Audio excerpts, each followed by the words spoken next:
그럴 때마다 저는 이제 내비게이션을 보면서 위로를 많이 받습니다. 오른쪽으로 가세요 했는데 잘못 들어가 왼쪽으로 갈 때도 있는데요. 우리 내비 자매님은 내가 실수하더라도 그 상황에서 최상의 길을 찾아주십니다. 다시 알려줍니다, 그분은. 자, 하나님의 일이라고 해서 모두 만사형통이라고 생각하면 여러분 안 됩니다. 오히려 하나님의 일에 더 방해가 많습니다. 방해는 외부로부터 외부, 내부 막 전방위적으로 지금 진행되고 있습니다. 자, 보십시오. 느헤미야가 처해진 환경은 사방이 모두 적입니다. 에워싸임을 당하고 있습니다. 위로 북쪽으로는 산발랏, 저쪽에서는 도비야, 남쪽에서는 아라비아 겟셈, 아스돗, 동쪽에서는 서쪽에서는 아스돗. 그러니까 이 막 성전에 있었던 에스라에 비해서 평신도 느헤미야의 삶은요 참 고되고 힘듭니다.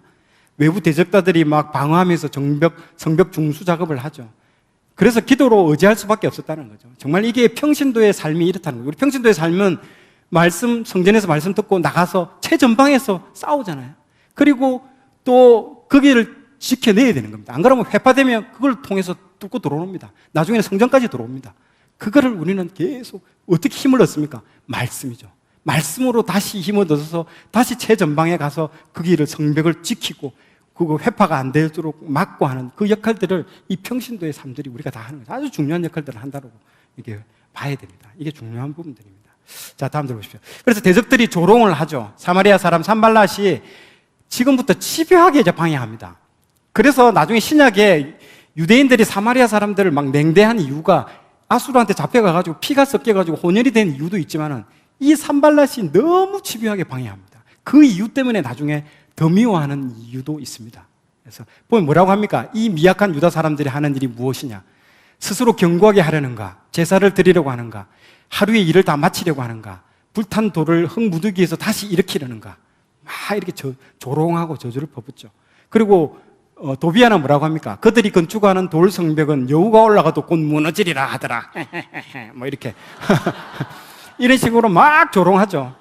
그런 부분들을 다 당하고 있습니다. 그럴 때 이 느헤미야는 또 기도합니다. 어떤 기도죠? 대적들의 위협과 협박하는 토설기도. 토설기도 우리 사무엘상 할 때 봤죠. 다윗도 토설기도하고 총독이면서 베레시아 왕의 비서실장이면서도 자기 위치를 통해서 아는 권력자를 통해서 이 사람들 손 좀 봐줄 수 있는데 그렇게 하지 않았다는 거죠. 끝까지 하나님께 토하듯이 기도합니다. 대적에게는 토설기도가 제격이죠. 기도도 상황에 맞게 해야 됩니다. 자, 보십시오. 어떻게 기도하는지 자신의 마음을 그대로 토설하듯이 표현합니다. 그들이 욕하는 것을 자기들의 머리에게로 돌리사 노략거리가 되어 이방에 사로잡히게 하시고 주 앞에서 그들의 악을 덮어두지 마시며 그들의 죄를 도말하지 마옵소서. 이는 그대로 얘기를 하죠. 자, 다윗의 기도를 연상케 합니다. 하나님이 이 기도를 다 들으시고 갚아주시죠. 원수의 목전을 상을 베푸시듯이 맨 마지막에 보십시오. 이들 백성은 마음을 들여 일을 하였습니다. 그래서 그 결과로 하나님께서는 오히려 백성들이 마음이 한 곳으로 모여지고 더 열심히 일할 수 있도록 하나님 길을 다 열어주시고 이렇게 기도의 응답을 보여주시기도 합니다. 자, 보십시오. 이게 지도상으로 봐도 동서남북으로 다 있죠. 성벽이 막 자신들의 방해에도 성벽이 막 계속 쌓아 올라가자. 뭐라고 되어 있습니까? 가서 치자. 요란하게 하자. 막 소문으로 심리전으로 막 공격을 계속하고 있습니다. 여러분, 성전 건축이 얼마나 힘든지 모릅니다. 이게 보면 더 계속 알 수 있습니다. 그리고 대적들이 몰려오는 것을 대비하기 위해서 낮에는 일하고 밤에는 경비 세우는 코된 역사를 지금 진행하고 있습니다. 새콤이라도 있으면 밤에 발 뻗고 잘 텐데. 그래, 느헤미야 책에는 이름들이 참 많이 나옵니다. 책 보시면 나오죠. 이름들이 너무 많이 나옵니다. 왜 이름들을 그렇게 불필요하게 기록했을까요? 내가 다 그 사람들 이름을 기억하겠다라는 거예요. 하나님이 내가 그 사람을 다 이름을 기억한다는 겁니다. 야드바셈 할 때 얘기했죠. 그 이름을 내가 기억하겠다라는 거죠. 그래서 성경에 계속 그 사람들의 이름들이 계속 나옵니다. 그게 의미 없는 게 아닙니다. 그렇게 나오죠. 그리고 한 손에는 일, 한 손에는 병기를 들고 계속 작업을 해 나갑니다. 평신도에게는 하나님께서 이런 걸 원하는 거죠. 한 손에는 일, 이게 뭡니까? 전문성. 한 손에는 병기, 영성과 전문성을 같이 겸비한 사람. 그 사람이 평신도의 아주 롤 모델이라고 볼 수 있죠. 느헤미야와 같은 사람인 거죠. 막 기도만 열심히 하고 막 내 몰라라 내일 하나님의 일 외에는 나 안 하겠다. 그게 아니죠. 영성과 전문성을 같이 겸비한 사람만이 세상을 이길 수 있습니다. 예, 여러분이 그 사람들이 될 줄 믿고 선포합니다. 예, 자, 내부 문제가 터집니다. 원망이죠. 예, 민수기의 재림입니다. 역사는 반복되죠. 계속 반복됩니다. 그래서 이거는 민수기의 모습을 그대로 봅니다. 내부에서 이제 외부의 적뿐만 아니라 내부에서도 이제 불만이 터져 나옵니다. 이스라엘의 백성 원망하면 떠오르는 것이 이제 민수기 책이잖아요. 민수기는 원망으로 인해서 결국 1세대가 광야에서 다 죽게 됩니다.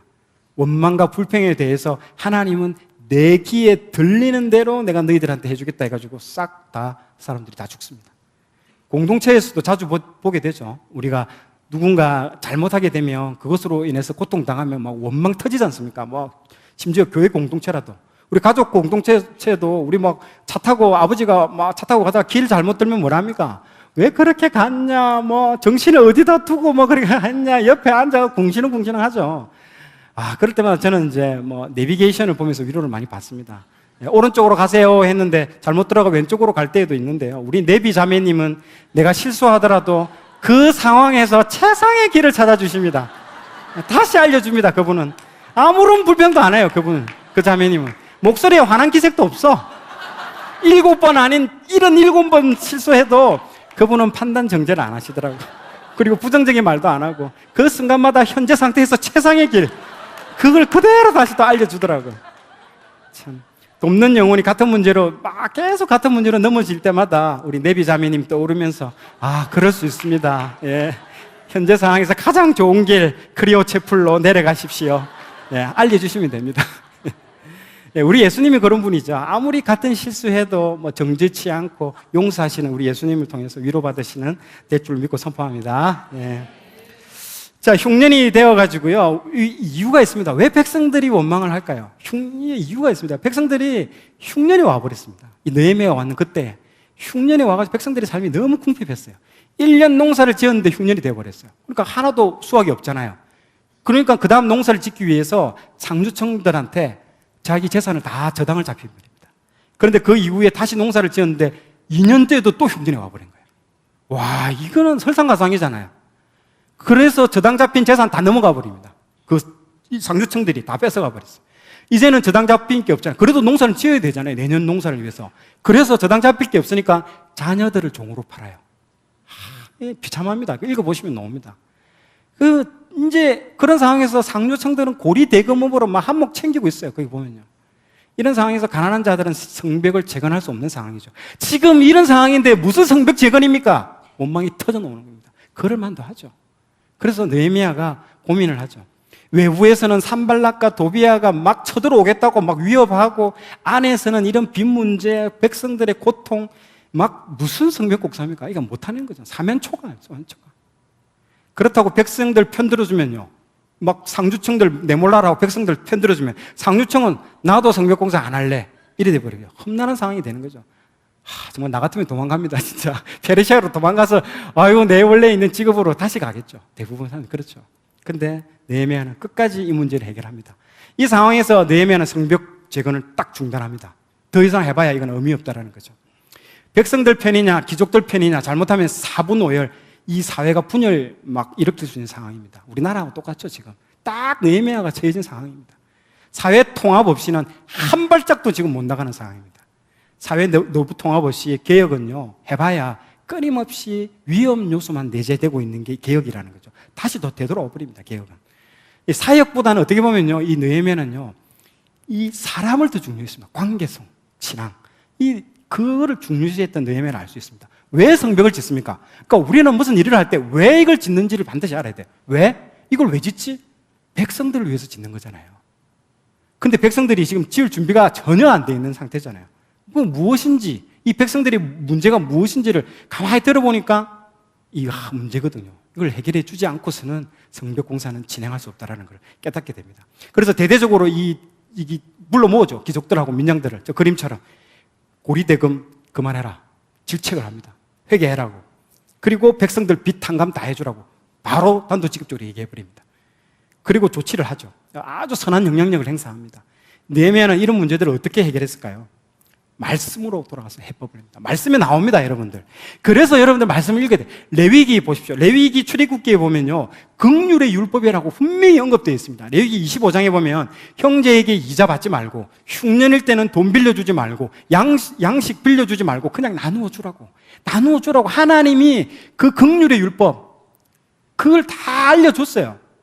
그런데 수천 년 동안 안 지켰어요. 말씀이 있는데도 안 지키는 거야. 이걸 깨닫게 된 거죠. 오랜 기간 백성들이 이런 고질적인 문제로 아픔을 겪고 있었는데도 아무도 안 했어요. 그래서 참자 못해서 미가서가 말한 게 그거잖아요. 경제에 대해서 말한 거잖아요. 너 있는 사람들, 너 그러지 마라. 희년 제도를 지켜라. 희년 제도가 뭡니까? 땅 돌려주는 거잖아요. 자기 아버지, 자기 할아버지 빚 문제가 자기 아들, 자기 손자까지 빚 문제 되면요, 평생 그 빚더미에서 못 헤어나옵니다. 지금 우리나라도 그렇고 전 세계가 다 그렇잖아요. 그러나 희년은 뭡니까? 한 세대가 지나서 50년 되면 다 돌려주는 거잖아요. 다시 리셋, 원래대로 주인대로 다 돌아주는 겁니다. 다시 시작하자. 이스라엘은 그 제도가 있었다는 거죠. 그걸 지켜라는 겁니다. 미가서가 말하고자 하는 그겁니다. 그러니까 계속 백성들이 굶고 이런 문제들이 종으로 팔리고 자기 자식들이 이 문제를 해결해 줬다라는 거죠. 그래서 이 부분들을 실천만 하면 되는데, 말씀대로 실천만 하면 되는데, 말씀을 안 읽으니까 모르죠. 보세요. 오히려 이스라엘보다도 저기 그리스라든지 이 나라가 이 이스라엘의 제도를 도입을 했어요. 보십시오. 대희년 제도를 유대인은 실시하지 않았는데 정작 헬라 제국은 그 제도를 받아들여가지고 엄청난 경제적 대부흥을 일으킵니다. 이 자료는 지금 일반 세계사 책 자료에서 내가 발췌한 겁니다. 헬라 그리스는 이것 말고도 성경책도 번역하고요. 70인역 번역 있잖아요. 그게 이 그리스에서 만든 겁니다. 각 12지파에 6명씩 차출하면 72명이잖아요. 2명 떼고 그 70명이 방에 가다 놓고 너는 성경만 번역해, 헬라어로 번역해 해서 헬라어로 번역한 책이 그 70인역 책입니다. 좋은 거를 다 가져가, 그 그리스 애들이. 이것도 다 가져간 거예요. 그래서 대부흥을 일으킵니다. 왜 이리 좋은 제도를 줬는데도 자기들은 못 지켜. 다른 나라가 더 오히려. 백성들의 어려움을 알고 그 백성들의 아픔을 나눠지는 차원에서 12년간 총독 연봉도 받지 않았습니다. 이 느헤미야는. 그 연봉이 어디서부터 나옵니까? 백성들 세금에서 나오잖아요. 백성들 굶어 죽고 있는데 뭐 그거 자기 연봉 받아봐야 뭐 하겠습니까? 그 돈 어디서 나오는지 뻔히 알 텐데 자기 안 받겠다라는 거죠. 12년 동안. 아주 정말 그 청렴하고 백성들의 백성들을 긍휼히 여기는 그 고위공직자의 표상입니다. 참 느헤미야가 대단합니다.